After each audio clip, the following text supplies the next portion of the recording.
All right. Hello and welcome to another Wisco Fanatics Wednesday. Jake and I are both back today. Well, I should say I'm back. Jake was here last week, but Jake held it down last week, so I want to thank Jake for holding it down last week. And I want to thank Parker Johns for hosting us the week before that on Thursday night to talk about the Packers. So we're going to talk about the Packers today. We're going to talk about the Badgers today, and we're going to talk about the Bucks today. We're going to postpone talking about Badger basketball until next Wednesday. When they have a couple more games in, and we have a little bit more of a sample size to talk about them. And also, before we start, tonight is Cy Young Award announcement. So we are on full Corbin Burnes Cy Young Award watch. So keep an eye out for that tonight. But we're going to start with the Packers offense versus the Seahawks defense. We're going to do some recap. And Jake, what did you think about the Packers offense? It's, first of all, welcome, I would like to say. Last week did not feel natural for me. I'm very happy to have you back. Wisco Fanatics is the do natural for me. So, Packers offense, Rodgers had a pretty good game, I thought. It was okay. It wasn't like what we're used to from Rodgers. No, we're pretty spoiled over here. We get shown, Aaron Rodgers, and he's just nice, shiny car. And, last week he just kind of played like a new regular Toyota. Like, he was dependable, he was there, but he wasn't outstanding. He went 23 to 37, 292 yards. He had no touchdowns and the one pick. 75 rating, which is like, you can win with that, but that's not what we expect out of Aaron Rodgers. Rodgers and this defense now is why we think we're championship caliber. And had a nice game, but overall, I thought, a lot of people on the offense played pretty bad. I think we're getting to the point now where we kind of need Bakhtiari back, to kind of solidify the offensive line again, because Royce Newman is looking very rough the last couple of weeks. Billy Turner was in a couple times last week, so if we can get Bakhtiari back and up to speed, it'd be really, really big for us to just be able to have the left side of the line solid. We could slide over the protection to the right side and kind of just figure things out from there. It'd be nice, too, to not have to worry about having a tight end or a running back to stay behind and block every play also, because you can trust the left side of your line a little more. So that would be something nice, especially with DeGuara. He looks okay at times, but I don't know. His route running isn't 100% there yet. You got to kind of think of him as a rookie this year, because he only played 3 games last year, and he didn't play a ton of snaps. One.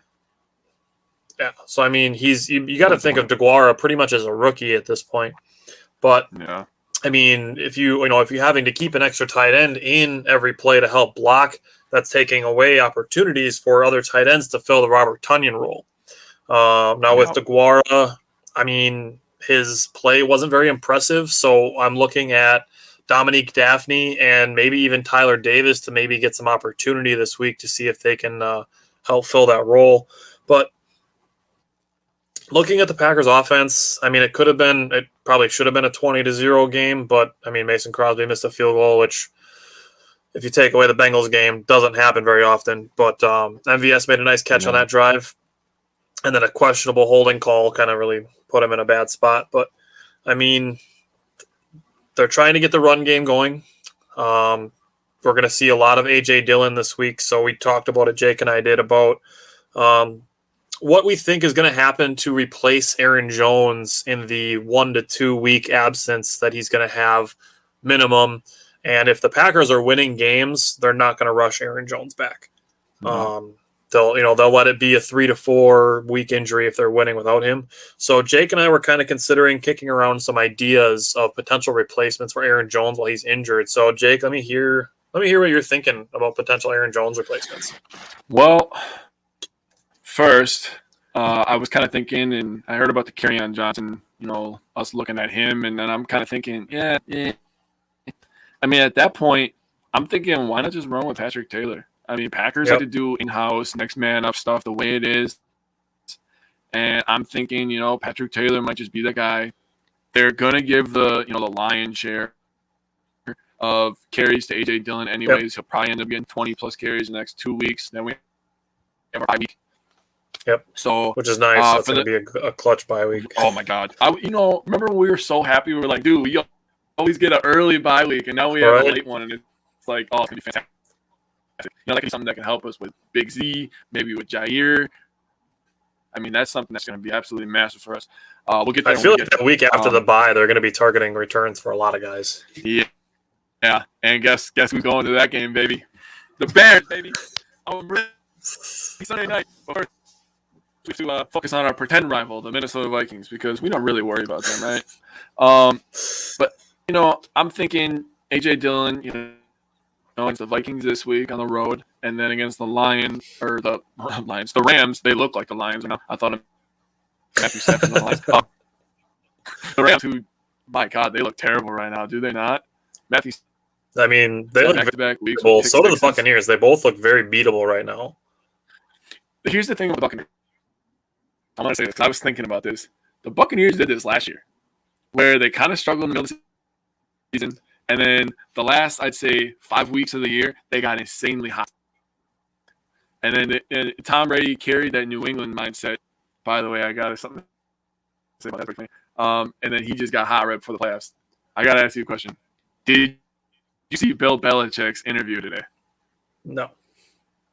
Okay, so a reporter asked Bill Belichick, how come you guys always have a knack for starting to get hot right before the playoffs? You guys are really starting to play well and blah, blah, blah. Starting to look at the old days, defense, blah, right?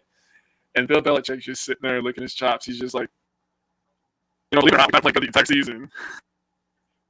And I was just like, that's just a total Bill answer, man. Like, it looks so bad, and then they look so good. It's crazy. Patriots look pretty dangerous right now, though. But the Rams, AJ Dillon will definitely be getting the lion's share of carries in the next 2 weeks. All right, so when I was first posing this question to Jake, I was kind of planning on this being like a 5 or 6 week injury where they'd have to bring in a free agent.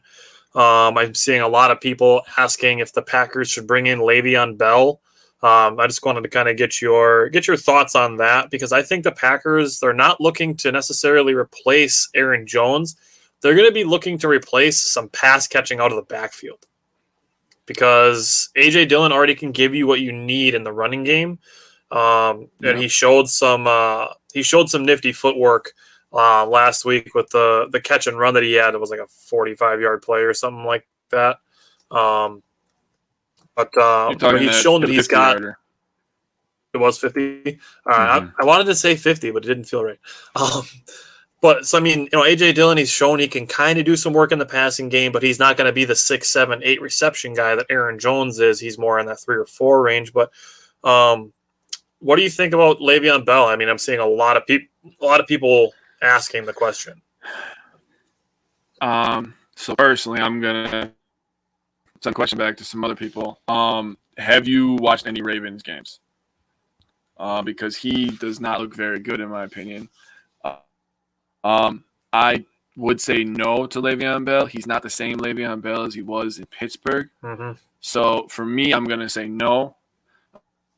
I don't know how you feel. There might be a guy out there. He used to play for Washington. Chris Tompkins, I believe he was a really pass catcher for them. I think last I saw he was in Jacksonville. I don't know if he still is or not. That might be a guy. I mean, that's the only name I could really think of like a low-tier guy, rental for a few years. Let me look once. I'm looking up. All right, so for me, my thought with Le'Veon Bell is that obviously, like you mentioned, you hit the nail on the head that he's not what he used to be. He's not Pittsburgh Le'Veon Bell, obviously. So I mean, you could bring him in and see what he looks like. Chris Thompson is a free agent, by the way, so that's a good thought. But for me, the guy that I had at the top of my list was also Patrick Taylor. What I could also see potentially happening is maybe even Randall Cobb or Amari Rodgers lining up next to Aaron Rodgers once or twice in the game. And I think we're going to see the Packers run through the air a little bit in this game. Stuff like wide receiver screens to DiVincenzo, because, I mean, we've talked about it. He can He uses his route running ability with the ball in his hands to go and break ankles and break tackles. So, I mean, you can run through the air a little bit with Donte, get MVS and Lazard out in front of him to help him block and run through the air a little bit. And then you're going to see a steady dose of A.J. Dillon. So I agree with you that Patrick Taylor is probably the answer there. But, I mean, Rodgers, as far as Rodgers is concerned, he looked kind of rusty. On that interception, I don't know if he was feeling that he needed to force that ball there because DeGuara was open earlier in that play. I saw so many people on Twitter throwing shade at Rodgers for not hitting DeGuara when he was open. And somebody said if DeGuara was Jordy on that play, that would have been a touchdown before the pressure was even there. And No. don't compare Josiah DeGuara to Jordy Nelson because Josiah DeGuara was probably like the fourth read on that play. Maybe the third. But he probably looked Devontae, running back, Devontae, then Lazard, then back to Devontae, and then saw DeGuara, and instead of throwing the ball away like he does 99% of the time in that situation, he just threw a bad interception. Yeah, I have no idea why he did that. I don't either. I couldn't think of any reason why he threw that. I mean, like I said, 99 times out of 100, he throws that ball away. But we talked about it. I don't know if they're going to bring anybody in. They worked out Kerryon Johnson, and they added a guy. His name is Kareth White. He spent some time on the Bills practice squad and the Bears practice squad. He's like insanely fast. He has like the second fastest combine speed in NFL history, NFL combine history. So maybe he gets some work on special teams. And I know a guy maybe who will like him. Yeah. All right. So, I mean, is there anything else you want to talk about with the offense? I mean, it wasn't bad. It wasn't great. I mean, you need to press Devontae or he will torch you. I mean, this is kind of why I wanted OBJ. It feels like we need another playmaker. They used Lazard in the short game. They took that away pretty good. They used MVS to go long after the first catch. They took that away. Really, I mean, outside of after those two, it was really just the running game, and then it was throw it to Tanyan. That was how we were manufacturing points, and then Rodgers just being Rodgers, creating stuff out of his pocket. So we need somebody needs to. That was supposed to be Devin Funchess in the beginning of the year. We had a chance to go get OBJ. We didn't go get OBJ, so it's like now it's on them. Figure it out. LaFleur and Rodgers have to figure it out. That's how I feel. Yeah, and we'll see who it ends up being that gets involved more. Maybe it is A.J. Dillon. Last year when Aaron Jones missed some time, A.J. Dillon had a big opportunity in that Tennessee Titans game, and he flourished in that opportunity. So that was as a rookie, not even a second-year player who has a defined role. I mean, we could see that version of A.J. Dillon this week where he knows going into this game that he's the guy, and this is a run-first team, and he's a run-first running back. And there's going to be a lot of eyes on A.J. Dillon this week. So I'm excited for him. But do you have anything else you want to talk about with the offense before we talk about the defense, which is actually a fun thing to talk about these days? No.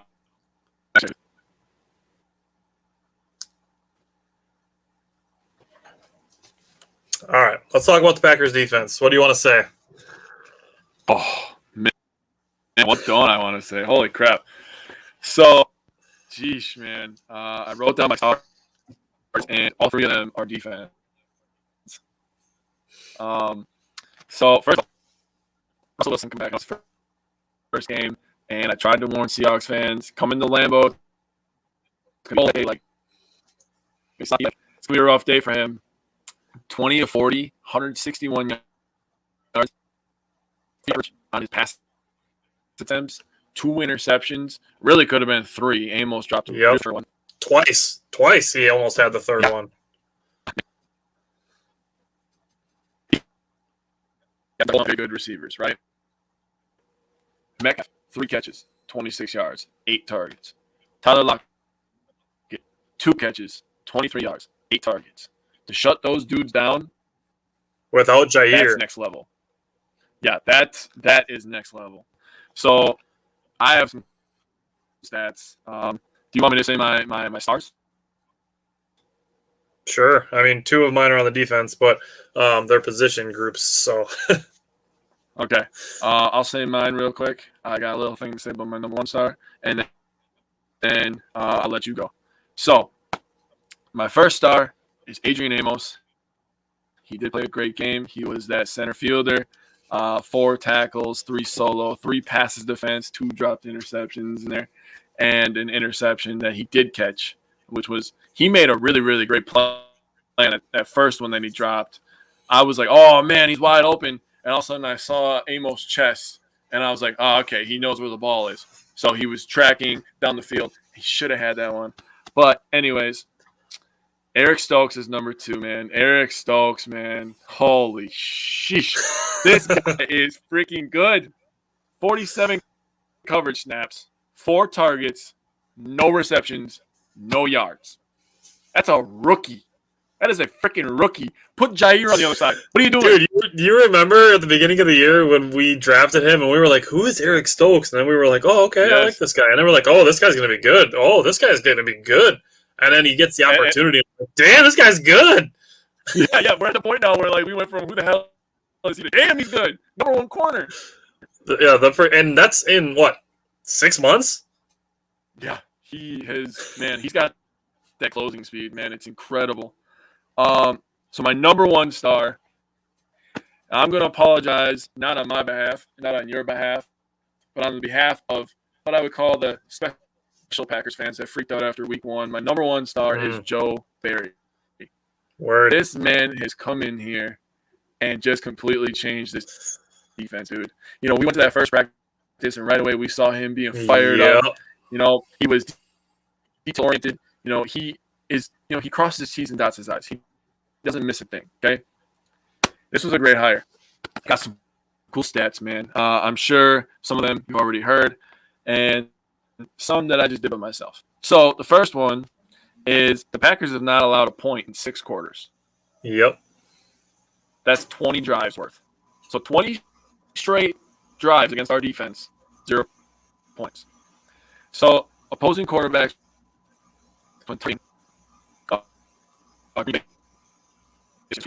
Field Yates, he wrote all this stuff out, and I thought this was great numbers for us. Completion percentage, 56%. That's dead last in the NFL. Yards per attempt, 6.7. That's 31st in the NFL. So second last. Interceptions, 10. That's the second most in the entire league.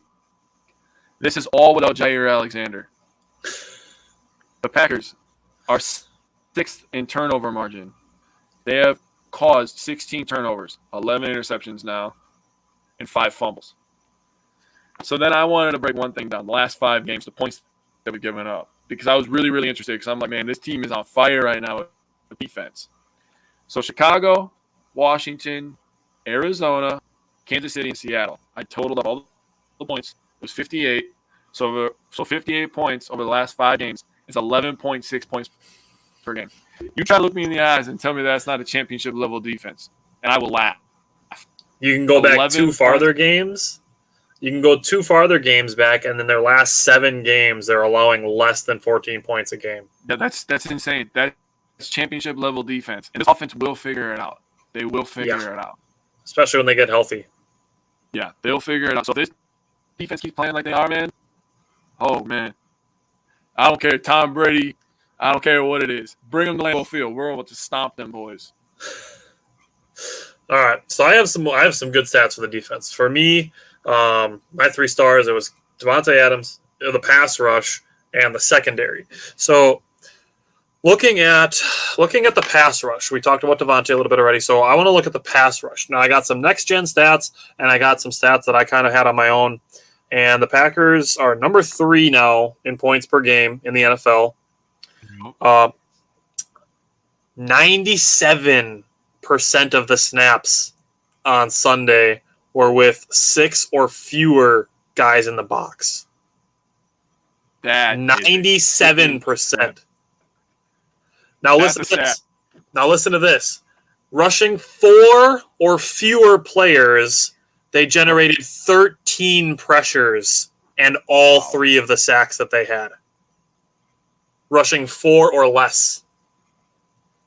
I like that. Oh, man, I like that. So you already mentioned the 6 consecutive scoreless quarters. Unfortunately, one of our guys went down. Whitney Merciless is done for the year with a torn bicep. So throw out some, just off the top of your head, or if you thought about it, what do you think the Packers are going to do to replace the Whitney Merciless production? Oh, God, I can't even pronounce the guy's name, but they moved up. You want me to do it for you? Yeah, say his name. It's Tipa and Aliyai. Yeah, they moved him up, so that's probably what's going to happen. Garvin will just get more snaps, and I think Garvin's been pretty solid this year, honestly. Yes, yeah. Preston Smith, though, dude, I really want to give a shout out. First of all, it's his birthday, so happy birthday, Preston Smith. But, dude, the thing that's the difference this year, first of all, our defensive linemen are getting a push on the inside. Secondly, Gary and Preston are doing an amazing job at rushing the quarterback and not just running up the field. Preston Smith, I forgot who got the sack, but he did a really, really great job on the first sack of the game. Wilson looked to run out to his left, and Preston Smith looked like he was going to run upfield. And then he did a little step inside when Wilson was going to do that, and it made him step back. I think that Whitney Merciless had that one. Okay, it was Merciless then. Yep. Because I remember Preston Smith closing the hole and then going back and getting outside leverage. And that made Russell just pause for a second. And you know in football, it only takes 1 second, man. 1 little millisecond on your timing, 1 little second guessing, and all of a sudden, boom, you're getting laid on by a 250-pound linebacker. You know? That took him out of field goal range, too. It did. That was a huge play. And that's one of those plays that doesn't show up in the stat sheet that our guys have been doing very, very well this year is gap control. That is probably the biggest key to our defense this year. First of all, they're a number 1 tackling team in the league. Yes, that's so refreshing. I actually sent a tweet to Zach Cruz. He's a Packers guy on Twitter. Yeah. And it was from 1 year ago that the Packers were the worst team in tackling. And then it was a tweet from this year saying the Packers are the number 1 tackling defense. And I'm like, this went well. This is like, could you be any happier about the turn from being literally the worst tackling team to being the best tackling team? I mean, I could flip into my notebook from last year and be like, the Packers need to tackle better. The Packers need to tackle better. The Packers are tackling better. And this is something I want to bring up is a way that I believe about this is that when the Bucks were right here, they just couldn't get over the hump. Was because their 3-point percentage was low. They were really high in 3-point the 3-point takes, but they weren't up there in percentage. And then last year they raised their 3-point percentage by like 4.5%. Championship. Obviously, adding Drew helps that, but I mean, tackling is a big deal. And what I want to bring up with the tackling is good luck trying to run anything that starts behind the line of scrimmage. You try to run a screenplay or a flea flicker or a wide receiver screens, the Packers blew that up every single time Seattle tried to do it. Literally every single time it was a tackle for loss when they tried to run a screen and they tried their one-trick play that blew up in their faces. The Packers were not fooled by any of that. They blew it up several times behind the line of scrimmage. So that, in addition to the tackling, is a really big deal. And, this defense is for real, and Joe Barry deserves credit for that. But one more guy I want to give credit to on the defense is Kevin King. We got to give him credit. Since the Bengals game, he's playing really well. And, hey, what do we say about Kevin King? Where do we like him? No, in the red zone, really. And what did he do in the red zone this week? He almost got an interception. He almost did. Yes. I'm glad he caught it. Kevin King, we've said it. We like him in the red zone. That's where really the only place that we like him. But Kevin King in the red zone, that's where he works best. And he got an interception this week. So shout out to Kevin King for playing well and continuing to help hold it down in the absence of Jair. And also to Adrian Amos. I mean, you mentioned it with your stars, but I mean, Adrian Amos he's like the quarterback of the defense as far as the secondary is concerned. And just him and Devondre Campbell really just helping the back end of the defense. And Devondre Campbell is just everywhere. But the Packers defense, it's not terribly flashy, but it's really effective. So this is probably the most excited I've been about a Packers defense since we had Charles Woodson. It's been a long time, man. 09, 10, I was thinking. I mean, the thing about, we got to give a shout out to Rasul Douglas. This man came off the practice squad and been balling. I mean, Darnell Savage seems to be a guy with confidence level 1,000,000 right now. He's hitting some people. He's doing everything, bro. He's defending passes, intercepting it. People are not throwing towards him, dude. And then this last week, they let Amos be the center fielder, and he was picking them off. So now what do you do? Now you got both of them back there picking them off, defending passes. It's like we have a good defense right now. We get back to Jair Alexander. I said at the beginning of the year that the Packers could have one of the best secondaries in the NFL. Yeah, man. We get back to Jair, dude, and he shuts down one half of the field. Now you're forced to throw to those other guys, and you just heard what Eric Stokes did this week, gave up 0 receptions. That's why we talked about it too, with Eric Stokes profiling to a similar player to Jair, where he's more of a shutdown guy than a ball hawking guy. So now what do you do, man? Exactly. What do you do? All right. So do you want to talk anything else about the Packers Seahawks before we move on? I just want to give a shout out on the shout out. I mean, first one in Wilson's career, that's incredible. Russell Wilson is big time quarterback. They got some big time receivers over there, and they made sure that mouthpiece that has the pacifier for DK Metcalf, that it was actually viable because he had like a giant baby. Yeah. Yeah, you could tell he got frustrated. Yeah, you hear what he said? I'm sick of losing.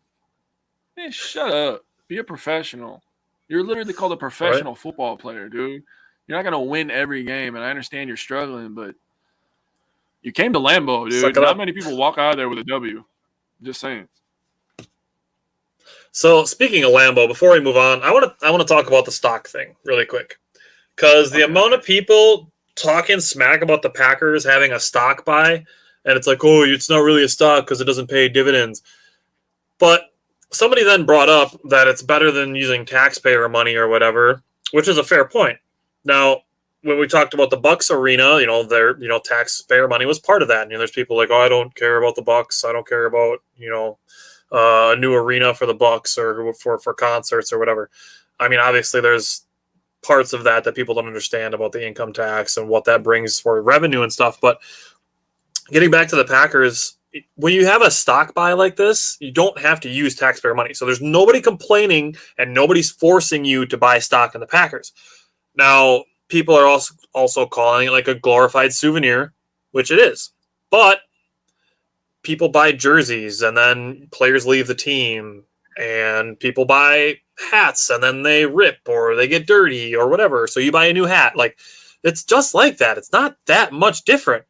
But when you get your plaque you hang on the wall and it says you are owner of the Green Bay Packers, and then next year they add another room to the Walk of Fame, or they add another 10,000 seats at the top of the stadium, or anything that they add to the stadium to keep Lambeau Field as being one of the best fields, best arenas in all of sports, really, is you can look at that and be like, I was a part of that. Yep. 100%. Now, I don't see how other fan bases cannot feel like they would want to do that for their own team. And if you say you wouldn't, you're lying to yourself, or you're not as diehard of a fan as you think you are. It's really just jealousy. You got to think about it, right? It's jealousy. The Packers have found a way, and we have passionate fans, have found a way to keep the fan base kind of involved in these decisions is exactly the way that you just described it. I mean, there was 2 people that are pretty, that are on the team that were buying stock yesterday. Aaron 3. Jones, I saw 3. And AJ Dillon. I didn't see the third one. Who was the third one? Oren Burks bought some. Oh, okay. Did you see what else that AJ Dillon got yesterday? He got the key to Door County. Yes, he did, baby. Yes, he did. I'm going to be bringing Chantel there for the first time next summer. She's never been there, so Nice. you've I been haven't there, either, right? actually. I Oh haven't. my god, dude! I went there for. I've been there twice, dude. It's incredible. It's amazing. It's beautiful up there. It's awesome up there. Wine tasting's fun. I mean, I'm not the biggest wine guy, but I actually tasted some wines, and I'm like, yeah, they're pretty good. I would drink this. But Courtney would do that. It's beautiful up there, man. You should bring the family up there. You'd love it. All right. So you ready to move into the Vikings? Yeah, we'll talk about them for a little bit. All right. Let's talk about the Packers offense versus the Vikings defense. Well, the Vikings defense is hot garbage. Bad. They're getting it's bad. They're getting Harrison Smith back this week. I think I read. He was practicing today. I just don't see a lot of. They brought in Patrick Peterson. He's on IR. I don't see a lot of things that are going to give us problems. The only thing that we're going to be indoors, so there's going to be no Jake weather report for this week for this. So weather's not going to be a factor. AJ Dillon's going to get the ball, and and Eric Kendricks is the only guy on that defense that really scares me. I mean, because of injuries, obviously. But Right. you block Eric Kendricks because he's going to probably end the game with 10, 12 tackles. Rodgers does his thing. They don't have any corners to stop DiVincenzo. So this might be a game where AJ Dillon runs the ball, gets over 100 yards, and Davante Adams does his thing, basically, is how I'm going to word that. I mean, we could end up with another 300, 200, 100 game. We really could. This is definitely a candidate for that because their defense, when you break down the defense on all three levels, there's nothing that really scares me other than Kendricks. He's a good player. Yep. So for me, my offensive thoughts were just take what the defense gives you. I mean, like I said, they're probably going to try to do some running through the air, so I would expect a fairly healthy dose of like wide receiver screens and stuff just to get the ball to Donte quickly and see what he can do. Get the ball in the hands of your best players. Control the time of possession, which is actually something the Packers have been doing pretty decently, I would say, especially going back to the Arizona game and keeping opposing offenses off the field, which is what you want to do because Minnesota, if they have any strength, it's their offense. They have some solid playmakers on their offense. So Minnesota allows about 240 passing yards and 130 rushing yards. So like Jake just said, you can pretty much do your thing against their defense. Use A.J. Dillon, work in some play action, and get the ball in the hands of Donte. And, maybe take some shots on MVS, see what you can do, and just spread the ball around. Minnesota, they can try to key on Donte all they want, but, I mean, you only have so many capable players to throw at guys before other guys are just beating you up. Yeah. So spread the ball around, use all your personnel, and just take what they give you. So that's all I got for the Packers offense. But let's talk about the Packers defense versus the Vikings offense. Yeah, this offense is humming. It's very good. They get a lot of yards. They don't score the most points, but they score enough. They score a respectable amount. But their offense, they've been down in some games. They've been up in some games and took their foot off the gas. So it's kind of just a yardage offense. It looks nice in the stat sheet. Kirk Cousins is playing very well this year. 18 touchdowns, 2 interceptions. So he's actually doing very good this year. Yep. They still have Devlin Cook over there. Yep. Adam Thielen, Justin Jefferson. Their tight end Conklin is actually okay. Yep. He just doesn't get enough targets, in my opinion. He's a pretty good player, though. But that offensive line is still an issue. Offensive line is still bad. So I expect us to just get there, force Cousins off his spot. And us being a really good tackling team, oh, my God. First of all, thank you, God. But it means that we're not going to give up a lot of those junk yards that Dalvin Cook really thrives on. He really breaks a lot of tackles, and he gets a lot of stuff after contact. That's what all the top running backs do. But it'll be nice that I can go in confidently thinking that's not going to happen because I feel confident in Chris Barnes and Devondre Campbell wrapping that up and shutting that down. So I think the Packers just, get off the field on third down, first of all. That's Oh, the I number got a one third thing. down report for you. I got one. I know you, and it's always important. And I love that you bring that kind of stuff up because getting off the field on third down is such a big thing because you can wear their defense out, especially like you said, they're so bad against the run on defense. If we get them off the field, get some short drives, we could keep pounding the rock with A.J. Dillon, who I don't know about you, but I don't want a 250-pound human running into me all the time.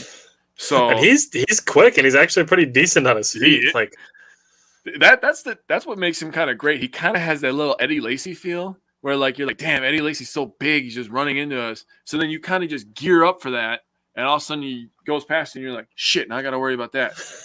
So it's kind of that next level with AJ, and AJ has better feet than I was just gonna say, like if AJ Dillon throws a spin move, like I might lose my shit. Yeah, he's definitely got better feet than Lacy. Lacy had the spin move every once in a while, but Dillon's ability to toe tap, cut, all that stuff. I mean, AJ Dillon is a stud. He's a stud. So I mean, their offense is good. They run the ball good. They're top 10 in yards. In passing, rushing, and total yards. Are 7th in total yards. They are 14th in points. They average 24. So, like I said, they score a good amount. It's respectable, but the Packers only give up 18. And I expect us to be a little bit better on Sunday than them. Yeah, I mean, I would definitely have the Packers winning in this game. But for me, at some points in this game, you're going to have to trust Kevin King and Eric Stokes to play a little bit of one-on-one. It's not like last week where Seattle was without Chris Carson. Minnesota will have Dalvin Cook. So they, that 97% of 6 or fewer guys in the box, you're not going to be able to do that 97% of the time. No. And now without Whitney Merciless, you're going to see a little more Chris Barnes, a little more Garvin, a little more Oren Burks, and then Tipa Galeai. So you're going to see all those guys. And, I'm more confident this year than I was last year with how improved our linebacker play has been. And I think that goes with Joe Barry, who I called before the season when they made the hire. I called him the linebacker whisperer. So pairing Devondre Campbell with Joe Barry has been a really big difference for this defense. And I brought up during the recap about the Packers being really good against screenplays because last year Dalvin Cook took a screen 50 yards to the house. I don't see that happening again. The Packers have been much better, much more disciplined on those types of plays. So I brought that up for a reason. I remember that now. Now that you brought that up, I was like, oh, yeah, he did. Dude, they dominated us at Lambeau. That was bad. A lot of wind. I mean, that was the Dalvin Cook show, man. He took over. And that was Minnesota's Super Bowl was splitting with the Packers last year. I know. Hey, congratulations. And then they want to poke fun. Oh, you lost the NFC Championship game. Yeah, dude, we have a chance to go for the title. What are you doing? You're celebrating a win in early November. Yeah, you beat the Packers once. The Packers didn't go 6-0 in the division again. Whoa. It's pretty much how it is, bro. I do think you'll have to see Barnes and Burks keeping an eye on Tyler Conklin. He had 2 touchdowns last week, so just got to keep that in the back of their mind. And, I don't see this game being really much of a problem with how improved the Packers defense has been.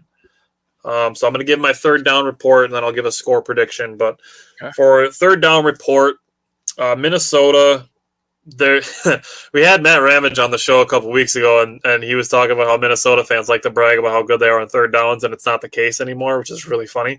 They're down to converting just under 36% of their third downs. So they're not as good at third downs as they used to be.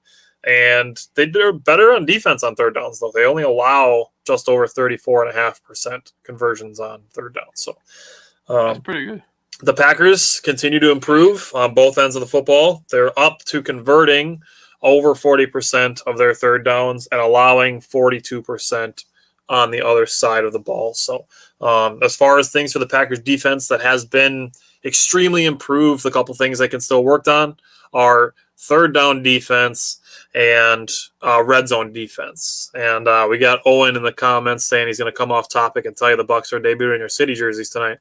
You got there before Jake had the chance to bring it up because Jake did text me that before the show. That the fact that the Bucks I was are wearing so the city excited to get that news, bro. I was like, "Wow, right now I found this, bro. I'm so excited."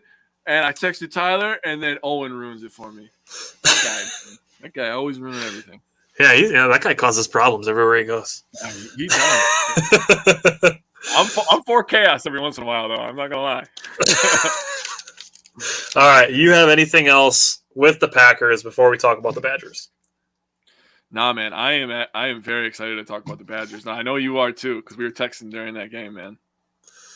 All right, let's do it. Let's talk about the Badgers win over Northwestern. Let's talk about it. I want you to start because I want to hear you're gonna say. I have my notes already, but I want your points first. You always make me go first. Why don't you go? I do always make you go first. I'm the setup man.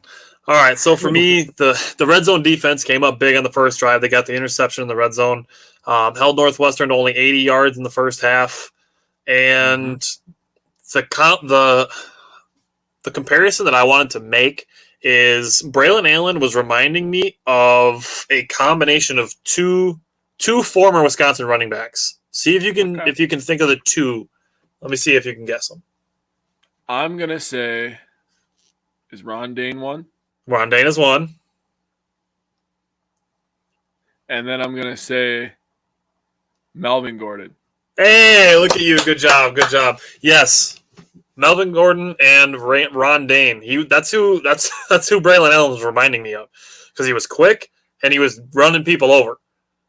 I mean, he was doing pretty both. good combination. And then he over a dude. I mean, he didn't even have like a 4-step run up. He was he bounced off a tackle, saw another dude coming to him, and he's just like, "Yep," and just Mario jumped over him. Yeah, he's a freaking athlete, dude. I'll tell you that. And just a week before, he had to have his ankle taped like 400 times to play. I know, in the first quarter. He had to have it taped 400 times in the first quarter, dude. It was crazy. And then just later in the game, he's just casually jumping over people. 25 carries for 173 yards. That's just nuts. Yeah, so, he went crazy. And we're about to have another week of the Braylon Allen show. Because, I mean, the Badgers' offense is that game right there, as far as the offense is concerned, is just do that. Just do that. Don't do anything else. Just do that. Paul Chryst made some great play calls. They ran a halfback draw out of the shotgun on 3rd and 2. Oh, that was such a beautiful play call. Oh, I love that play call. He's starting to break it out, man. And with his defense, dude, boy, I'm ready. So Braylon Allen tied Anthony Davis for the most consecutive 100-yard games. He has 6 in a row now. Yep. Anthony Davis was asked about it. He said he hopes somebody challenges that record, so he's tied with him now. And looking at Julius Davis and Brady Shipper, they both have over 5 yards of carry, but Julius Davis had a fumble. Brady Shipper, he looks decent, but I mean, neither of those guys are spelling Braylon Allen the way that Braylon Allen was spelling Chez Mellusi. So it's going to be the Braylon Allen show. He's going to get probably 25-plus carries. We need to talk about Graham Mertz, though. Graham Mertz had a very good game. He was 18 for 23, 216 yards, 2 touchdowns, and no interceptions. Hey, man. That's an ideal scenario for Graham Mertz. He looked like he's getting more comfortable. Back-to-back weeks. My man Mertz is going crazy. He's throwing on time. He's throwing accurately. Dude, he started 9 for 9. I tweeted it. He was dropping some dimes, and he was dropping not 5 yards an attempt dimes. Like, he was throwing downfield dimes. Yeah. He's very good, man. He made some really great throws in this game. He did. Against a Northwestern team that is usually known for defense too. So, I mean, Northwestern is usually a pretty decent football team. Yeah, they are. They compete. Right.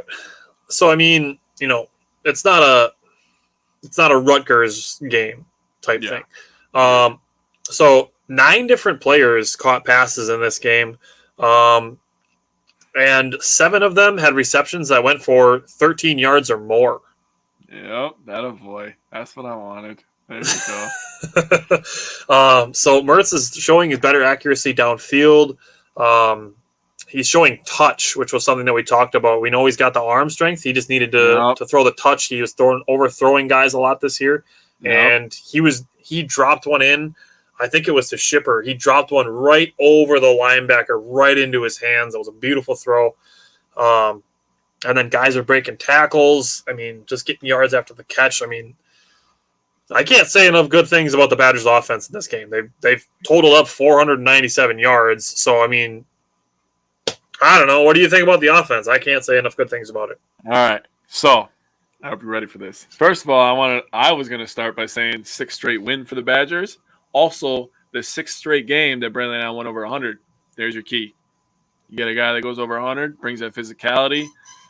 That's something that obviously the Badgers were missing by just running Malusi, and I like Malusi. He's a good player. We're going to miss him later. Yep, he's more finesse. Yes, he's the throw it to him, let him get an open field, make a guy miss. Yep. Kind of guy.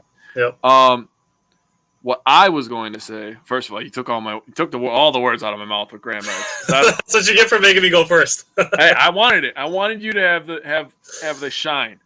The thing that's happening with the Badgers is the defense was great. They started to force turnovers. The offense is coming around. So what other team do you think is going to do that in this state? It's going to be the Packers, dude. The Packers defense is playing good. They're starting to force turnovers. The offense is going to come around. And I'm going to hit you with another parallel on that even. I will. I'm ready. The Badgers have 3 losses, and they're up to number 15 in the college football playoffs. That tells me that committee respects this team. That they know, like, first of all, if we wouldn't have lost to Penn State and had 2 losses, and the Badgers would have ran the table, say they would only have 2 losses, and they would only lost to Notre Dame in that shitty way and Michigan, and they would have ran and won the Big Ten title, I think this team would be in the playoffs. That's what I feel like. Like, they'd be top 10 right now, easily. And they'd be top 10. I think they'd probably be around 8. I think if, take the scenario of Ohio State beats Michigan State, right? A top 7 team. And then they go and they beat Michigan, who is number 6 right now. So then they're feeling real good about Ohio State, right? Ohio State probably moves up to number 3 or number 2 if they do that, being 2 back-to-back top 10 opponents. Yep. Then we go and beat Ohio State. I think we would have been in. But at this point in time, we won't. But we are working towards a New Year's Six Bowl. The way that this is going, the Badgers will probably be in a primetime bowl game for how well they're playing. Mm-hmm. And we're going to need Graham Mertz to still do his thing. The craziest thing for me is last week when I was doing this, I talked about Marty and Helinski, quarterbacks for Northwestern, how they don't really have a guy because they had 3 guys that attempted over 75 passing attempts, which is absolutely insane. Still insane to me. Yeah, they had 3 guys that attempted over 75 pass attempts. They let Andrew Marty and they let Helinski play in this game. Marty was 10 of 18, 100 yards, 3 interceptions. I talked about him being the turnover-prone one. Helinski, 3 for 8, 25 yards, and a pick. He had a 10 QBR. Ugh. Terrible. They had 239 yards total. That's crazy. Yep. As a team. They didn't even get 250 yards. The Badgers, like you said, 497. Braylon Allen is really the key to that. He really brings the physicality. But I wanted to give a shout-out to Jake Ferguson, man. He always is there. Dude, he has – I was just reading a draft profile on him the other day. He's going to be playing on Sundays. Yeah, he got invited to the Senior Bowl, which we all knew was going to happen. Yeah. They were profiling him. I was reading some of his draft, like pre-draft profile. They said that he might have the best hands in the entire draft. I mean, some of the throws that Mertz made into some really tight windows that Ferguson still got hands on, I mean, I'd be hard-pressed to disagree with you. Jake Ferguson is a guy. Hey, Owen, you beat me to it again. Stop doing that shit. I'm thinking because Ferguson, first of all, he's like a 6th-year senior. He's a little bit older. I'm hoping Ferguson is one of those guys that slips into the 4th round, 5th round, because he's a Wisconsin tight end. He's not flashy. He's not the fastest, but he always catches the ball. And I hope that doesn't come back to bite me in the butt this week. But he always catches the ball. I want him in a Green Bay Packer uniform. He's just a guy that I feel like on 3rd down, I could trust him to make that catch. Yeah. You know what I'm saying? That's how I feel about Jake Ferguson. So I want to give a shout-out to Jake Ferguson. I know it's been kind of a tough year, not the year that he wanted, but he's a good player, man. He really is. So a couple other takeaways that I had from this. What I want to say is if Braylon Allen gets active in the passing game, watch out. Hey, man, he played safety in high school, so he's got them hands. That's all I'm saying.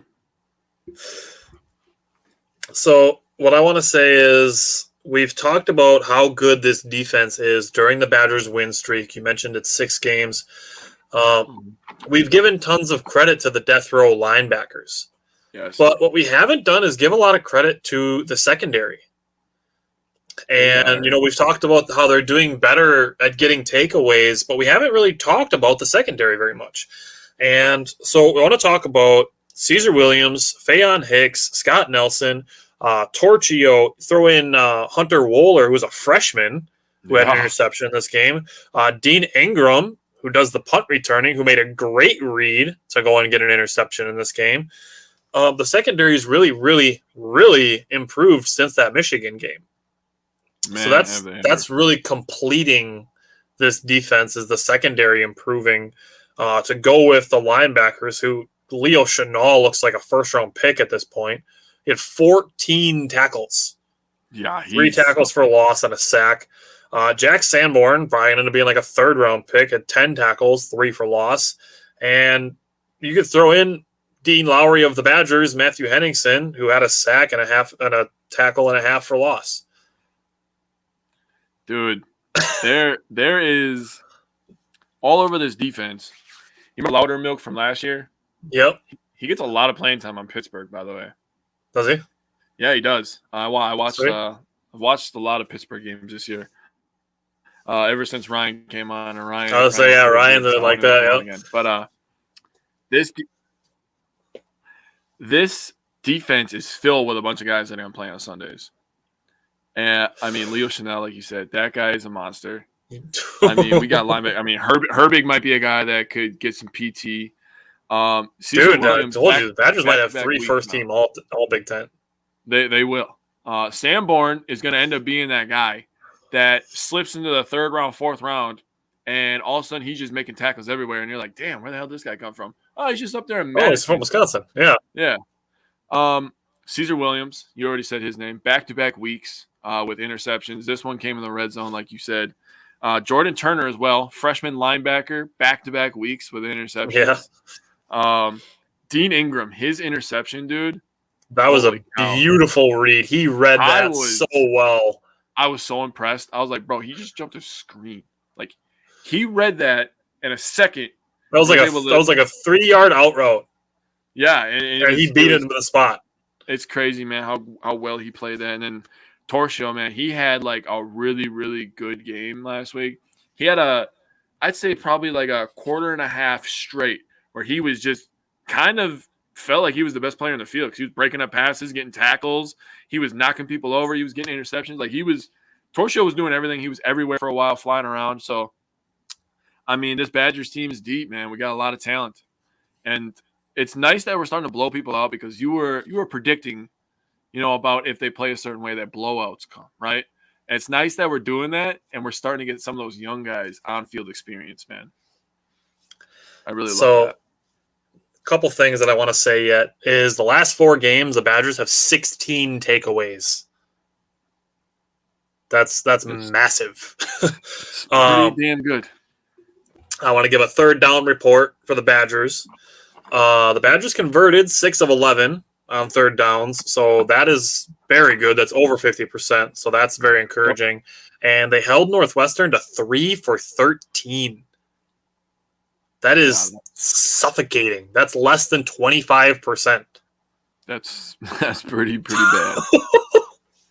So, I mean, that's pretty much everything I have to say is do the exact same thing and just keep doing that. Like you've done everything that you could possibly have expected this Badgers team to do. Now just do it with a little more polish, and let's meet Ohio State or Michigan State in the Big Ten championship. I'm with that, baby. All right, so the Badgers are number 1 in the Big Ten West now. They hold a tiebreaker over Iowa with the win. So let's talk about the Badgers versus Nebraska this week now. Do you want me to go first for this one too? No, I think I'm going to go first in this one. All right. I wrote down the old cornholes. I wanted to say everybody's going to see their record and immediately chalk this up as a win. But Nebraska played against Michigan and Ohio State this year, and they played both of them very tough. They lost to Michigan 32-29, and they lost to Ohio State 26-17. You know, it's a pretty respectable score. It could have been a lot closer. There was some iffy calls in that game, I would say. But this game against Nebraska is going to be on ABC at 2:30, so we're getting prime time, judge me right here. So it's time to show out and earn that New Year's Six bowl that I'm hoping we get.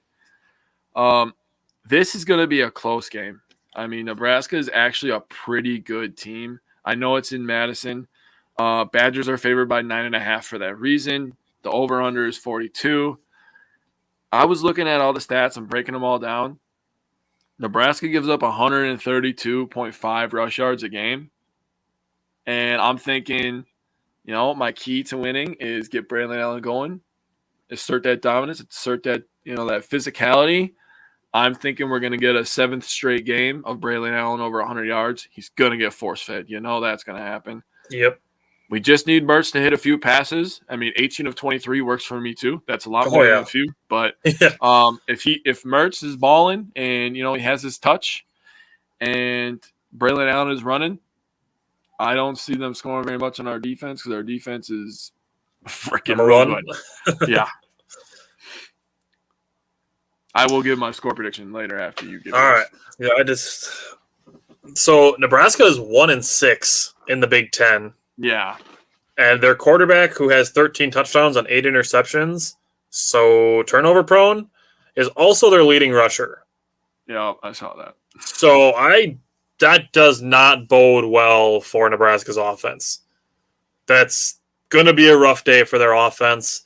They have 3 decent wide receivers. We'll see what Williams, Hicks, and the safeties can contain them. The pass rush can help with that. Nebraska does allow 2.7 sacks per game. So, if they can get some pressure early, which the Badgers do, Nebraska's okay on third down. They convert about 41%. But all in all, this Nebraska offense is not impressive, and the Badgers defense will continue to show why they are number 1 in the country. As for the offense, I said it a couple times already. The game plan is exactly the same. Just do the same thing. Yep. All right. So hit me with your score prediction. I have Badgers 30, Nebraska 20. Give them 20 points. Wow. I'm not giving them that much. It's 20 points. Wow. I feel it. I feel it in my bones. I am going to give Wisconsin 27 and Nebraska 6. Holy crap, dude. This is the first time we've had a score prediction that isn't super close. Yeah. Did we even give our score prediction for Packers? I don't remember. We didn't. Oh, okay. You want to throw it out there? All right, hang on. Let me go back. I want to make sure I'm reading it right because I have a bunch of scores in my head. Okay, so I have Packers 23 and Vikings 20. That's what I have for that game. All right. 23-20. I'm going to say 24-16 on the Packers. Okay. All right. You got a weather report for this one?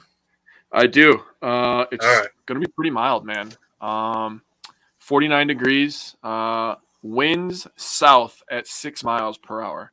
So I didn't get to do it for Packers because they're in a stupid dome. But did you watch Rodgers on the McAfee show this last week? I did not. He talked about that first pass that got knocked down where Lazard got kind of crunched in between those two. Yeah. And he talked about the effect that the wind has. And he said you can't trust the flags in Lambeau because, you'll come into the game and it'll say the winds are north. And when it gets out into the stadium, they just get pushed around and the wind will actually be going south. So he said when he was throwing that ball and he was feeling it, he thought that he had the wind behind him. So that's why he took a little bit off. But actually what happened, he was throwing into the wind at that point, so that's why the ball got knocked down. And he said it was a throw he wasn't proud of because it wasn't a nice tight spiral. Because if you throw a spiral, it's going to go through the air a little bit easier. So that was kind of the reasoning. I always bring up wind because I know that it's a really, really great, it evens everything out. We saw it in the Viking game last year. So wind's at only 6 miles per hour, gusts up to 9. So it's not going to be super crazy, but we're going to be running the ball about 50 times. So wind shouldn't really be a factor. All right. Well, I'm looking forward to another Badgers win by a bigger margin than Jake predicted. But do you have anything else you want to say about the Badgers? No, man. Let's just keep winning, man. Just keep winning, piling those babies on top of each other. Just keep doing what you're doing. Yeah. All right. So Jake and I were talking about the Bucks, and what we want to say with the Bucks is Jake, I don't know if you just want me to run through the games really quick, and then we're going to talk about the stuff we're going to talk about. Is that Jake and I, we want to give, instead of doing just recaps and going through recaps, which I'm still going to do really quickly, but Jake and I want to give a lot of context. Jake and I have talked about this probably since last January, is that context matters. And it went through January through March. We just kept saying context matters, context matters, context matters. Budenholzer's figuring out rotations and situational things and how many minutes guys are going to play and navigating different types of lineups and stuff like that. Yep. And it's happening again this year. And people already freaking out that Budenholzer needs to be fired and he didn't even do anything. Like Giannis won the championship by himself, as if Budenholzer didn't make some really great adjustments during last year's playoffs, which we talked about at length. And, it's the Bucks haven't had a healthy team since week 1 or day 1. And even at then, they didn't have Donte DiVincenzo, which is a guy that we're going to talk about. So I'm going to run through these games really quick. Last Wednesday, they beat the Knicks. They had 4 guys pick up Giannis. Giannis had 15, 15, and 8. Drew added 18 points. He was 4 for 6 on threes. Bobby had 17 points. He was 3 for 5 on threes. Grayson Allen had 15 points. He was 5 for 11 on threes. And then Pat Connorton, who is another guy we're going to talk about, I'm going to at least mention him a little bit.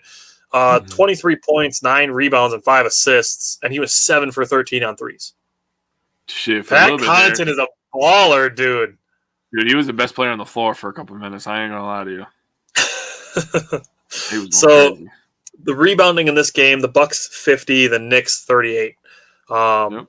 The Bucks only shot 9 free throws, which is kind of weird, but they were 26 for 50 on threes. So they were lighting it up at the 3-point line and not taking a ton of free throws.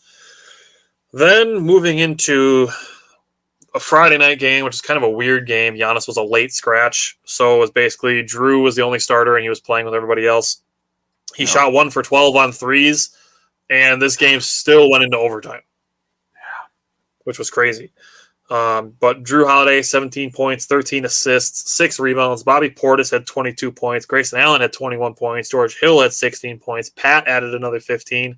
Jordan Nwora added 11. Now this game, the rebounding, the Celtics 53, the Bucks 39. So a bit of a trend there with the rebounding.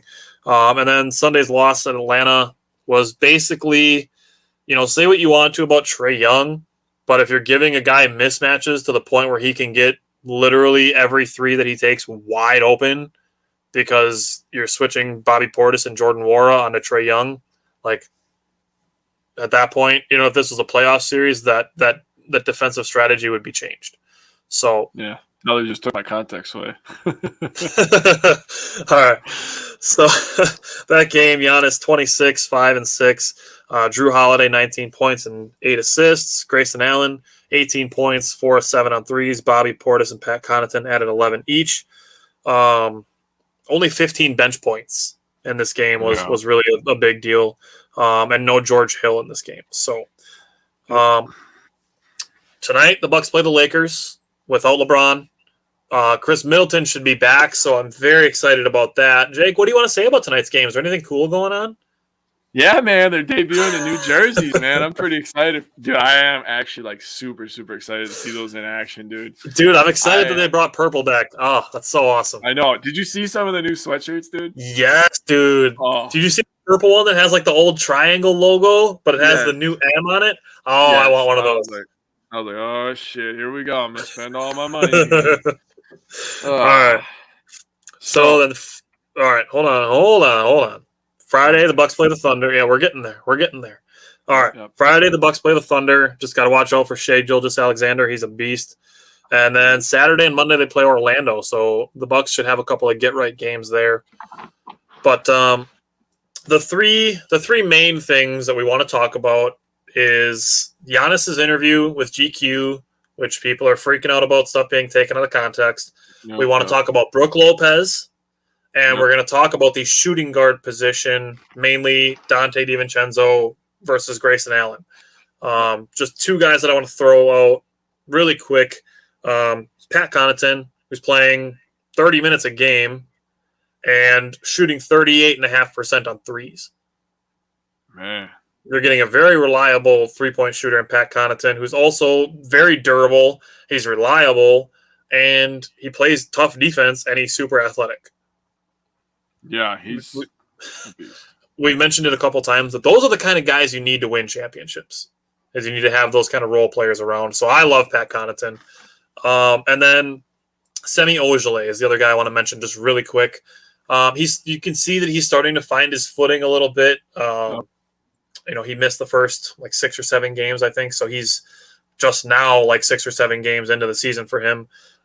He just give him a little bit more time. He's new to this team. So it's going to take him some time to find his role, especially with guys in and out with injuries. Jake sent me a screenshot of an article before we started the show, so I'll let Jake share that before we start talking about some of these things. Yeah, so the article just talked about how Bucks fans shouldn't be freaking out, right? The Bucks, we've had years where we played our best basketball at the beginning of the year, and we end up getting bounced in the second round. So right now we just need to relax. This is where the context is coming in. The Bucks have already this year, in that article, it told me they've already used 8 different lineups. Last year they used 14 total, which is insane. Which includes some starter resting games. Right, and last year we were trying to figure stuff out, move different guys here, do this guy here, give this guy 15 minutes, give this guy 25. Like we were moving Drew had around. COVID last year. Yeah, Giannis missed like 6 games in February, and now Chris got COVID this year, and we've really, really missed him because Giannis has really just been seeing double team after double team, and he's still putting up points, man. I mean, it's crazy. This guy's, once we get everybody back, Giannis is going to kill everybody, and that is going to be a problem. His jumper is definitely improved. I don't care what anybody says. This actually might be a good thing that he's going against double teams to, He talked about that. We talked about it a couple weeks ago too, that he puts himself in those uncomfortable positions on purpose so that he knows how to handle it. Right, and that's great for us. Right. I mean, come June, I'll send a double team because Giannis will know how to figure it out at that point. The context of the situation is just got to get healthy. That's really everything that needs to happen. We will break down the context game by game here. So if you want to start with Knicks, or do you want me to start with Knicks game? You go ahead, throw your context out there, and then let's talk about these 3 situations. Okay, so the context for the Knicks game was we just shot a lot of threes and we made a lot of threes. We were very efficient. We were, I think, 2 off from our team record, I believe. 28. But we broke the record. We broke the record for most threes by an opposing team at Madison Square Garden. So I thought that was pretty cool. Mm-hmm. And I labeled this game the Pat Connaughton show because that's exactly what it was. This man destroyed. We are in a group chat, and we talk a lot of trash with some people. And one guy in there is a Knicks fan, and he said he was like, I would let Pat Connaughton beat me. And I commented after, and I said, well, Pat Connaughton beat you. That felt good to say because especially after the last Knicks game when we gave up that huge lead, we almost did it again. The thing that happened in this game, which was crazy, is the starters for the Knicks played 0 minutes in the fourth quarter. That is crazy to me. Yeah, did you know that? I did not know that. They played 0 minutes. They brought it all the way close. Tibbs just left him out there. And by the time that we were blowing them out, there was only like a minute and a half left. And you're kind of like, well, I was going to bring the bench guys in at this point anyways. You know, they're up by 15. So the Bucks ended up winning 112-100. So, yeah, the starters for the Knicks played 0 minutes in the fourth quarter because they made that crazy, crazy comeback. But, yeah, we shot the ball well. Pat Connorton was the man. And we won a game with Giannis scoring under 20 points. That gives me great confidence. He shot 5 for 15. Yeah, he shot bad. All right. So what else? I don't know if you want to say anything else about the Boston or Atlanta games at all before we start talking about guys. Oh, okay. So Boston game, I was really just proud of how our team fought in that game. I mean, they played really, really hard. But you expect that, that's championship, that's championship heart, right? The thing that happened in this game, this is why I said you took my context away, and also happened in the Atlanta game, was whenever there was a screen, they were switching Bobby Portis onto the guard. So 2 straight games we got killed by little guards. Schroeder ended up with 38 for the Celtics, and then Trae Young ended up with 42 for the Hawks. So Schroeder, every single time, I swear to God, I could count it, he went left one damn time that whole game. He went left once, and we forced him into a terrible shot. He made it, but we forced him into a terrible shot. When he went right, it was a layup. And then he was, I don't even know. This guy can't even shoot, and he was making 40-footers. I was like, oh, my God, that's so annoying. And then Drew Holiday's threes, they were all touching every part of the damn rim and then missing. And I'm like, if he could just get a few to fall, man. I was like, Chris Middleton knows how that feels. Man, I couldn't believe that Holiday was shooting that bad. He was getting great shots. He was literally doing everything else in that game. Yes, passing he the ball, was. playing defense. Like, he was doing everything. He had Grayson some really Allen, nice passes in that game. He did. Allen really didn't get start going until like later in the game, but he made one of the most clutch shots, which also gives me great confidence in Grayson Allen, which is going to be really tough for me to argue. Dude, that move was so dirty. That one that filth. Grayson Allen hit to tie the game. Oof. That was filth. That was straight filth. That was dirty. The Bucks and Hawks game, I don't have a lot to say about that one. That was just a Bucks team that looked injured to me. We tried to switch on screens. We really didn't get anything going in that game. I mean, if you just look at the stats, I mean, they look even across the board except for rebounding, right? So physicality-wise, they dominated us. Trae Young ran the show, and that's pretty much everything you need to know from that game. All right, so we're going to start with Giannis, and we're going to start with the interview that he did with GQ, and the quote that people most see is, the next challenge may not be here. Yep. But what he said before that, and his agent reiterated it, is that he's not thinking about leaving the Bucks. What he was talking about in that interview was what? Look at the comments. Yeah, Corbin Burnes. All right. No way. Holy shit. Holy shit. I was confident that he was going to win it. I did pick him to win it, so we should revisit that episode and be like, yeah, I picked it. Is that real? Is that real, bro? It's got to be real. I haven't seen it yet. Oh. Yeah, Owen never lies, damn it. Yeah, right. Well, I have a cheering gif in my Brewers writers group, so I'm going to go ahead and say that it's true. Milwaukee Brewers shared it. Your 2021 Cy Young Award winner. He's the third Cy Young Award winner in franchise history. Sweet. Yep, you know what that means. He's going to be expensive. Yeah, he is. Yeah, he is. He's worth it, though. Yeah. All right. So 100%. He's a stud. Yeah, he's definitely a stud. Back to the Bucks. Back to the Bucks. Giannis and his agent both reiterated that he's not thinking about leaving the Bucks. What his whole talk about was he's always got his mind on what the next challenge is going to be. Yep. And his agent said that he needs to create those challenges for himself because as a 26-year-old, he's already done everything that you want to do in the NBA. He won an MVP. He won a Defensive Player of the Year. He won a Most Improved Player. He won a championship. He won 2 MVPs. Now, his next goal is to repeat. maybe after that, his next goal is a three-peat. Maybe his next goal after that will be to win the most championships or the most MVPs or, something like that. So his quote was about creating the next challenge in his mind, not about the next challenge is going to be to win with a different team or to win in the West or, something like that. It was about creating challenges in your mind and not about leaving the Bucks. So it's not like Giannis is still kicking around the idea of leaving the Bucks. All he talks about is how much he loves the community and the people, and that he wants to do things for the community and how much he loves it here, and that he's not thinking about leaving the Bucks. So taking quotes out of context and say the next challenge might not be here, read the full article, please, is what I would suggest. So what do you want to say about Giannis? I agree with a lot of what you said, most of what you said. Part of it could be he's challenging, the front office to never be content. Stay active. Don't just think because we have Giannis and Chris Middleton and Drew Holiday locked up that we can't improve in other areas. And that's kind of where Giannis is.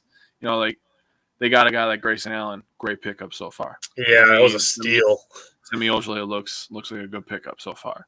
I mean, those are things that Giannis wants us to do. I really don't see him leaving. That's a little bit of my heart and a little bit of my head kind of giving that answer. I really don't see him leaving. I can't fathom it. I mean, as long as we keep Chris Middleton happy, he gets close with Brook. He's close with a lot of these guys. I mean, Darvin Ham. I mean, he's close with a lot of the coaching staff. He knows everybody. As long as they keep the people around him happy, I think Giannis will be fine here.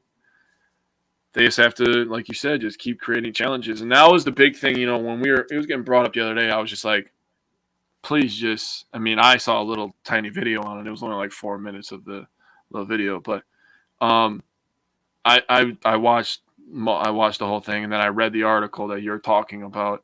I read the whole thing, and I'm like, people are literally going to take 8 words of all 500 words that are in here. I don't know how many are on there. I'm just guessing. And they're going to run with those 8 words. That's exactly how media works. That's exactly how the news stations work. Yep. So before you do that, I would just like to say, do your research, do your due diligence. And read the full article. GQ is a really great magazine, honestly. It's it's a good article, too. It was a good piece on Giannis. And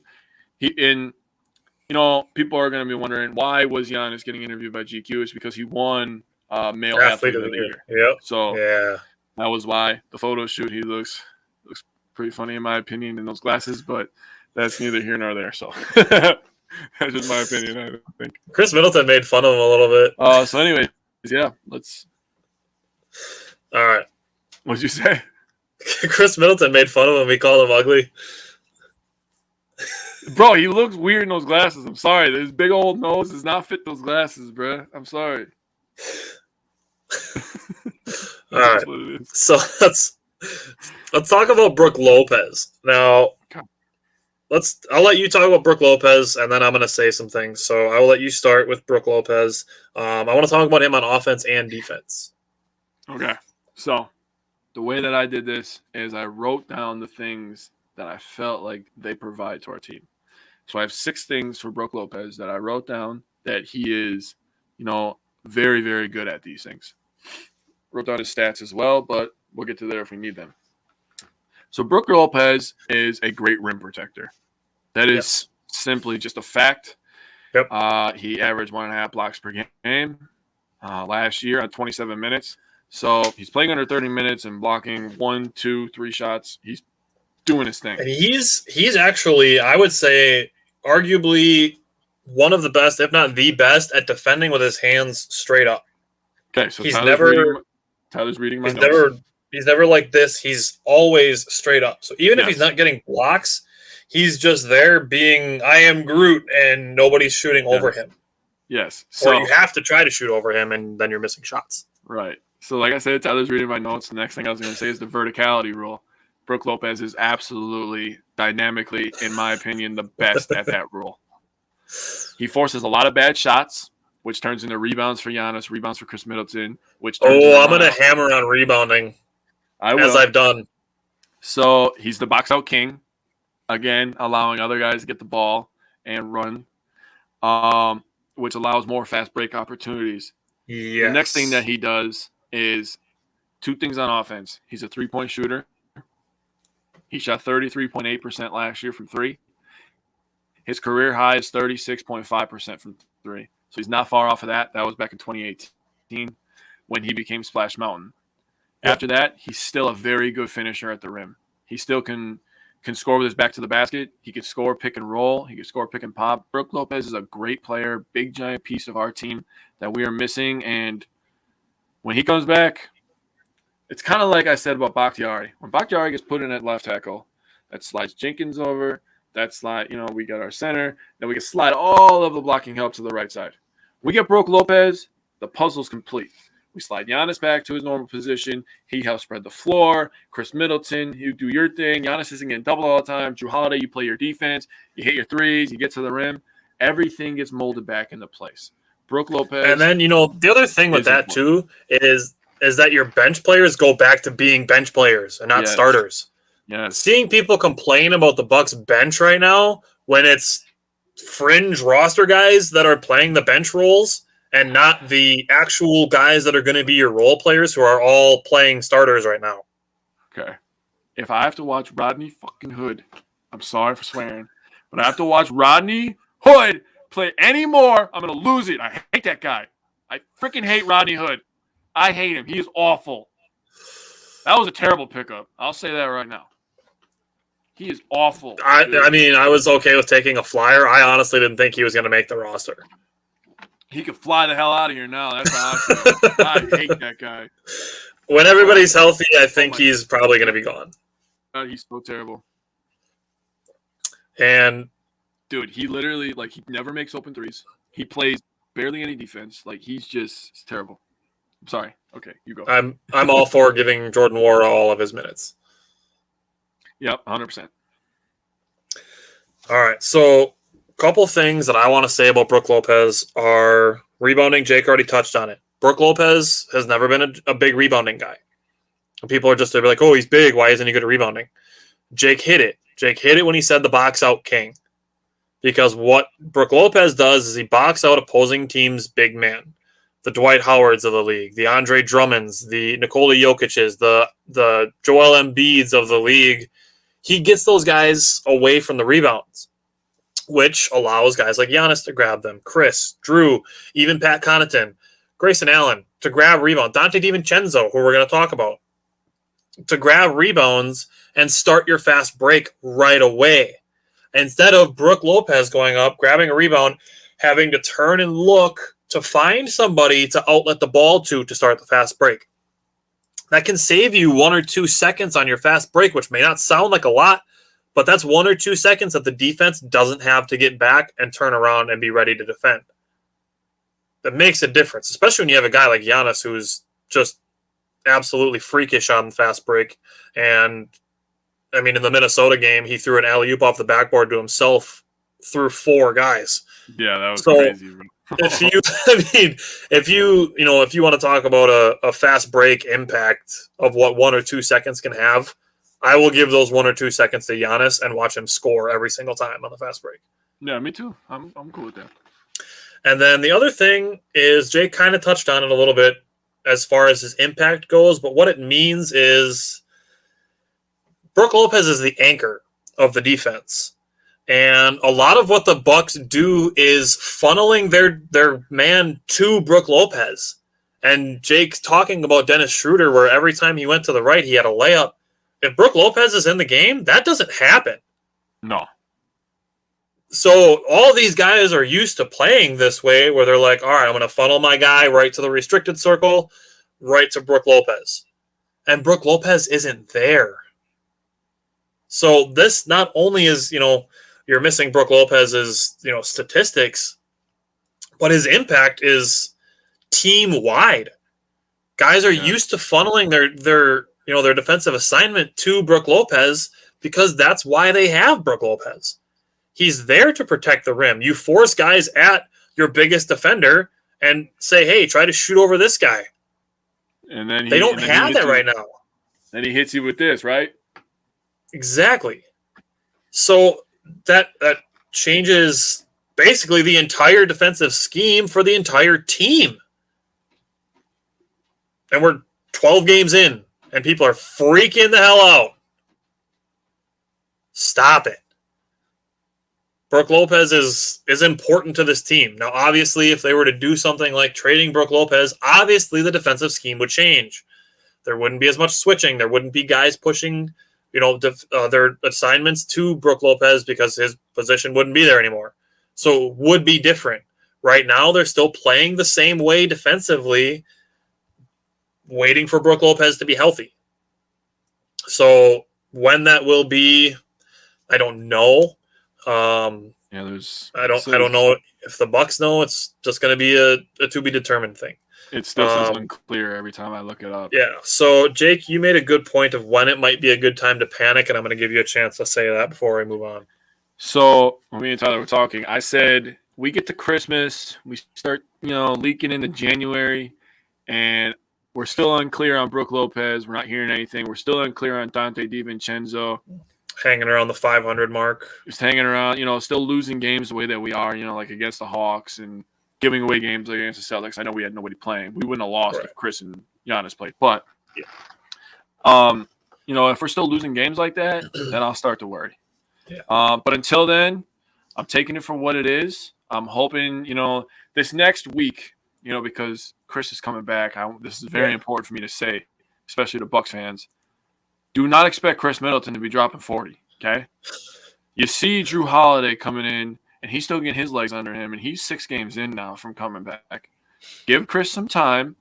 He's going to be on minutes restriction, probably 15, 20, 25, maybe as we each up every game.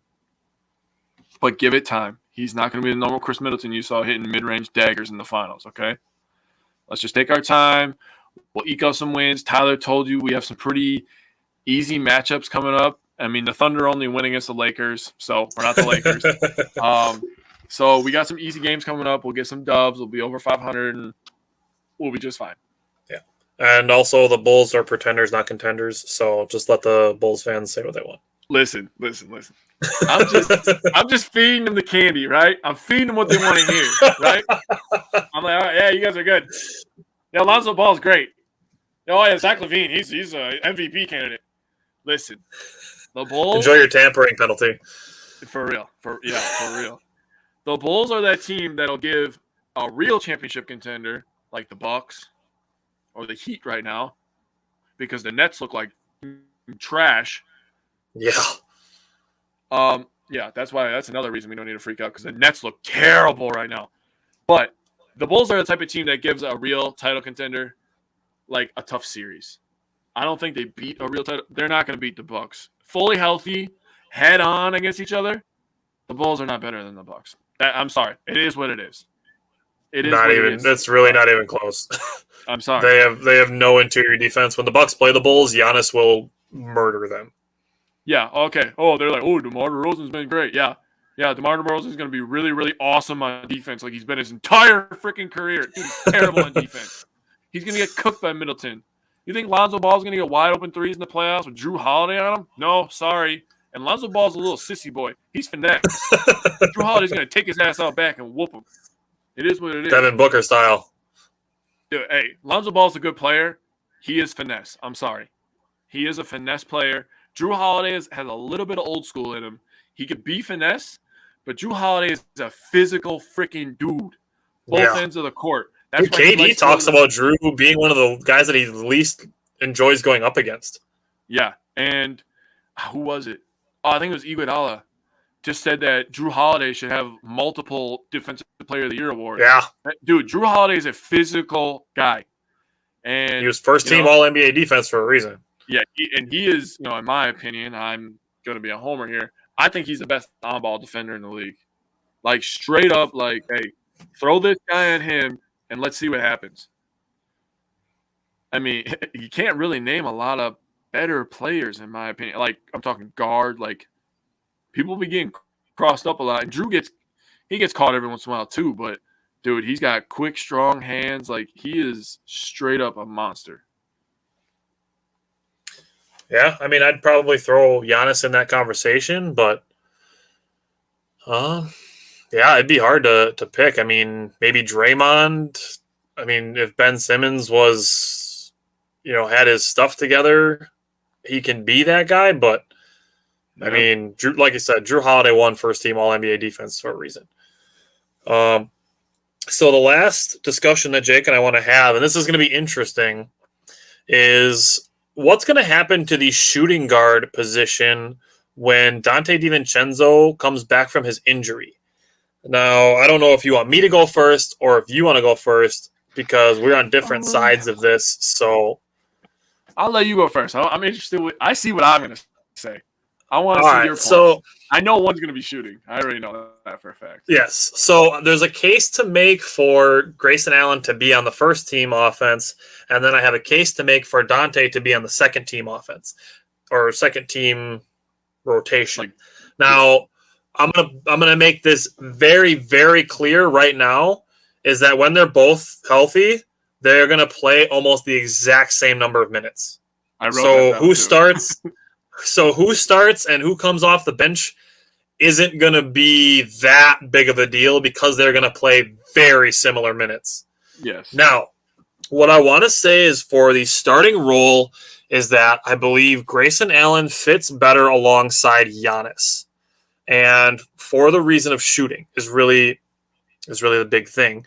And then, Grayson Allen is he's a willing rebounder, which, Donte also is, but it's really the shooting that fits more on the first team offense with Giannis.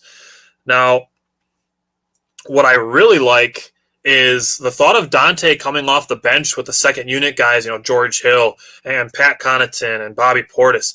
What I like about Donte coming off the bench with those guys is that he gives a big boost to the second unit in rebounding, hustle, and defense. That's what I really love. I love the idea of Donte coming off the bench and providing those three things for the second unit. Because after you're done dealing with Giannis, Drew, and Chris Middleton, and the starters go and get their rest, is now Donte comes in, and he's a tenacious defender, and he's diving on the floor, and he's going to get rebounds, and you're like, what the hell? We just dealt with all these guys that are doing all this stuff. And then Donte comes in, and he gives a lot of energy to the second unit. So I'm really liking the thought of Donte being on the second unit. So I will let you talk now. All the points you made are the reasons why I think Donte needs to be in the starting lineup. Donte last year shot 37% from three. That's pretty damn good if you ask me. He still spreads the floor.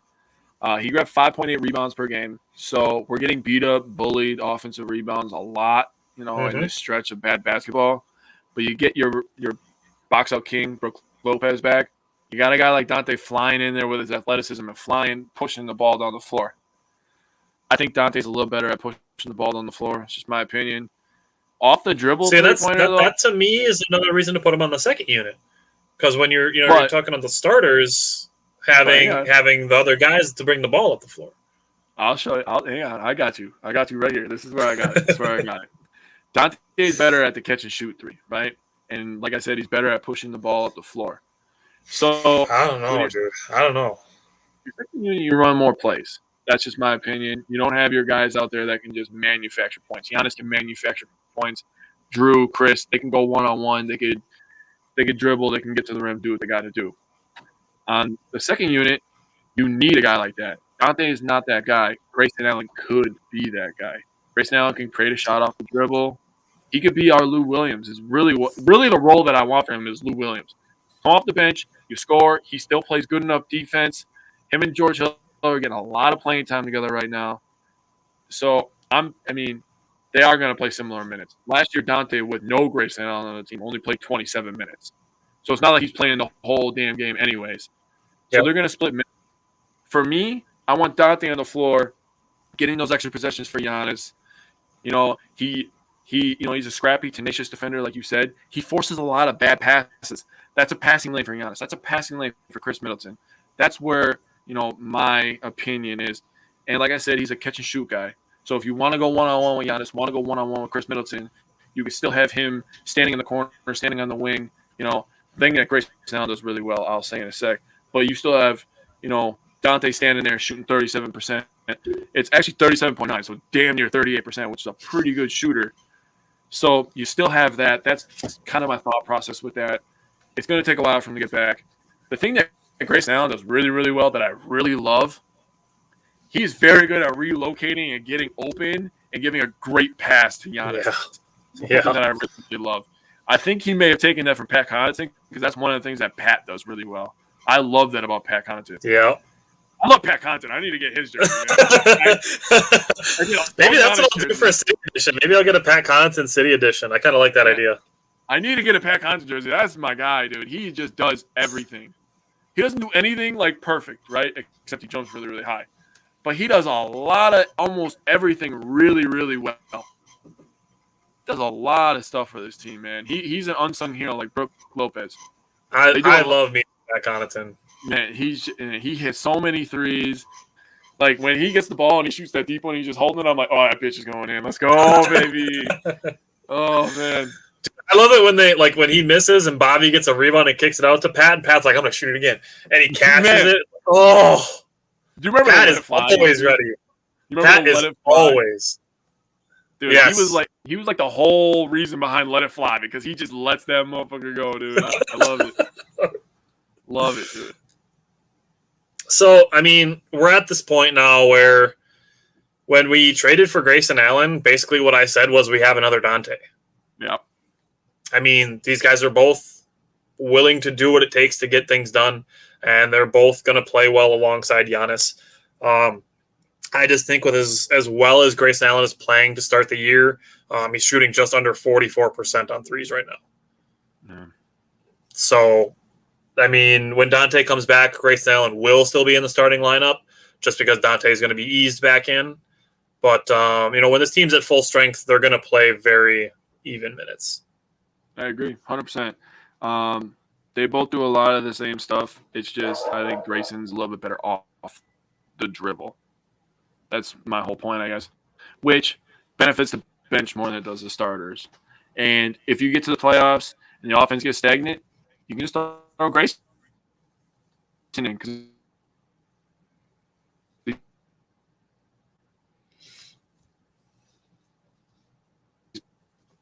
played a ton of minutes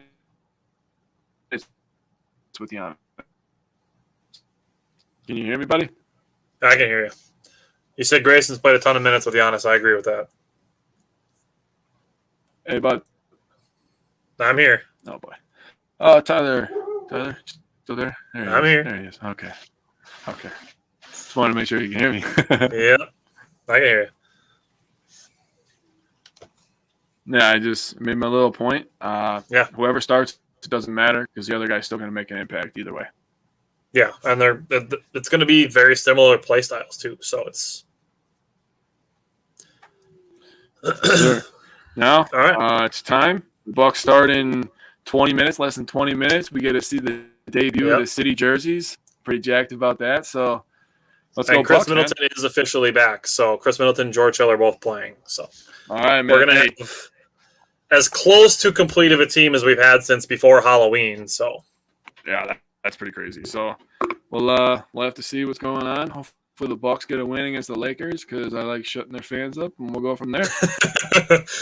All right, man. Well, we're going to talk about the Badgers basketball team next week when they have a couple more games under their belt. And Corbin Burnes won the Cy Young. So some justice in the baseball world. So I'm going to go and I'm going to go find a screenshot of where I said that Corbin Burnes was going to win Cy Young and post that because I was right. All right, brother. Hey, you were right. I picked Scherzer. I was wrong. I was trying to show some. You should have got high on that. Damn. But yeah, we'll go from there. And Bucks and 6, baby. All right. I'll see you next week. All right. Peace out, my man.